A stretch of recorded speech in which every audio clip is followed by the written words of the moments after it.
It's made a super duper strong joint, certainly strong enough for this application. So we can move forward now and construct one of the rams. Fresh off the printer is a motor mounting.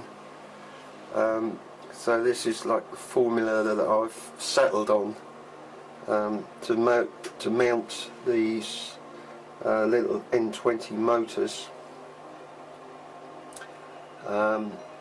So basically it sits inside with a end cap. There we are.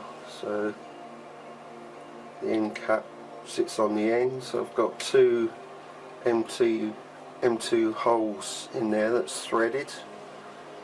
So and these are M3 threaded. So you can appreciate that you can't have a fixing all the way through, otherwise it's going to find its way through the middle of the gearbox, so it's not very practical. So it's going to have fixings both sides. So these stand off, acts as pivots as well to allow the motor to turn within the bracket. So the screw fixings basically anchor these posts through to the main housing, so it ties all that as one point. So it's a good strong fixing. So the best way to go around this, I've found, is to start off with the N20 motor, and we put the T6 lead screw onto the end of the motor. Hopefully I'm in shot there.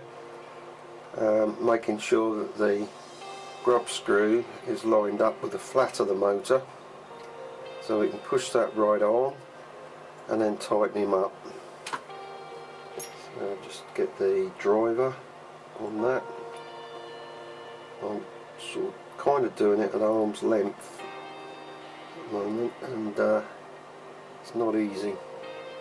Okay, so now that we've got that tightened up nicely, we can get hold of the motor mounting, slot that straight in, so he sits inside, and then the end cap goes on. He'll only go on one way, match up the profiles, and some M2 by 10s, I think. No, they're 8s. M2 by 8 hex screws, hex head screws. Let's get that started. And that M2 hex driver. Now we've got the motor encased inside the housing.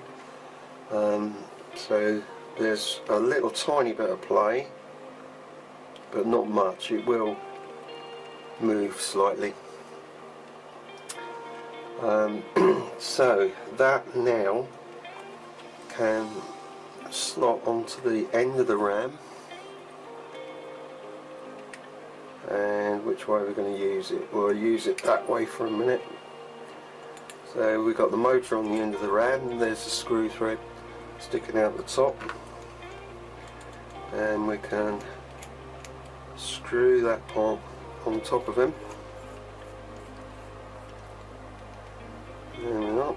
And this bit will push a nice push fit in there. So that's it basically, that's the ram. He won't go anywhere, he's set in that position unless you screw that in like that. So your actual fitting, that's the position he'll be in when he's retracted full, somewhere around about there. So there's the two centres when he's closed, and he'll extend